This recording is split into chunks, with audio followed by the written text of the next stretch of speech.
겁니다. 그러니까 저도 어제 사실은 굉장히 깜짝 놀랄 만한 얘기를 듣게 되었어요. 그러니까 어제 이제 광화문 현장에 갔다가 이제 여러 가지 취재를 하는 과정에서 듣게 된 얘기인데 저희는 그동안 이제 헌법재판소 취재가 안 된다. 그리고 헌법재판관들 접근하면 안 된다라는 어떤 그 좀 상식적인 판단을 가지고 기자들이 뭐 접근하면 안 된다라고 해서 뭐 취재 자체 엄두도 잘 안 내고 뭐 복도까지 통제되었다. 뭐 이런 얘기를 들어가지고 굉장히 엄중한 줄 알았더니 실제로 헌법재판관들 결혼식 다 다니고. 뭐 실제 결혼한 자녀가 결혼한 분이 있으니까. 정영식 재판관은 그런 일이 있었고요.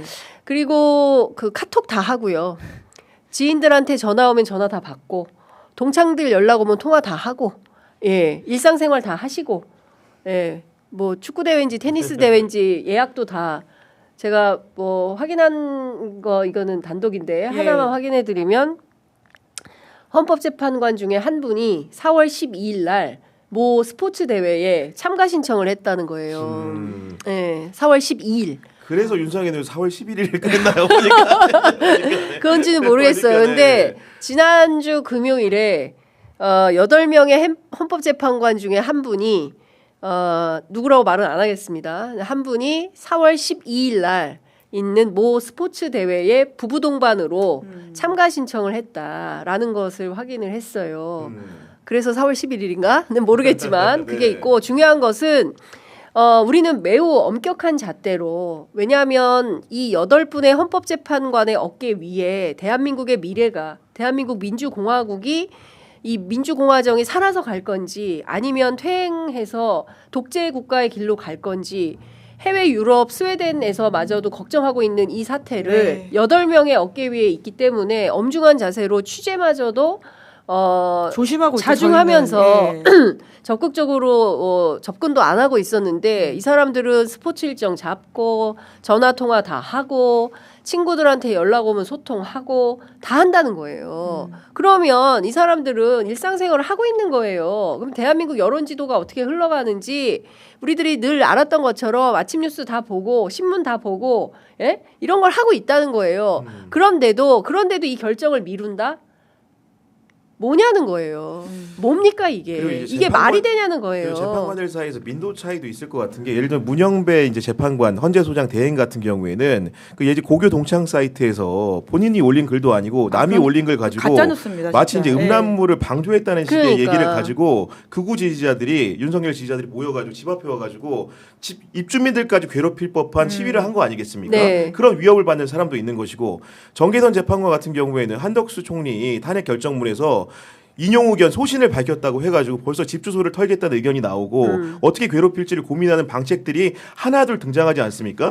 그 안에서도 그런 격차가 벌어지는 겁니다. 예를 들어서 자신의 소신 있게 마음껏 펼친 재판관을 상대로는 굉장히 위협을 가하는 테러 세력이 존재하는 것이고 나머지에 불존재하기 때문에 그런 부분으로는 격차 이런 것들에 대해서 너무 둔감한 게 아닌가 생각도 하게 됩니다. 이 동료법 간의 상황에 대해서 전혀 무심한 듯 보이는 그러니까 만약에 법관이 있다면 이 선고 고의 지연 정말 의도가 있어서 이걸 끌고 있는 거라면 그러니까 정말 헌법 수호는커녕 바로 옆에 있는 사람에 대한 존중도 없는 것이라고 봐야 될 것 같은데요. 심지어 이 문제 있어가지고는 또 검찰 이야기를 안 할 수가 없는데 그 이미 보도가 나오지 않았습니까? 문영배 재판관과 관련해가지고는 살해 협박을 했던 극우 유튜버가 있었는데 경찰이 체포했는데 결국 영장과 관련해서는 검찰이 이걸 또 돌려보냈다라고 하는 것이잖아요. 그래서 결국 풀어주고 또 다시 나가가지고는 그건을 이제 퍼붓고 있다라고 하는 것인데 도통 지금 우리가 어떤 세상을 살고 있는 것인지 그러니까 심지어 요새 어떤 생각까지 드냐면 요새 이제 국제 정치도 굉장히 트럼프의 어떤 만행 때문에 아주 이 짧은 우리가 평화 시기를 겪고 사실은 이 혼란의 시대가 기본값이었던 게 아니냐라는 이야기 정글의 기한이란 말까지 나오고 있지 않습니까?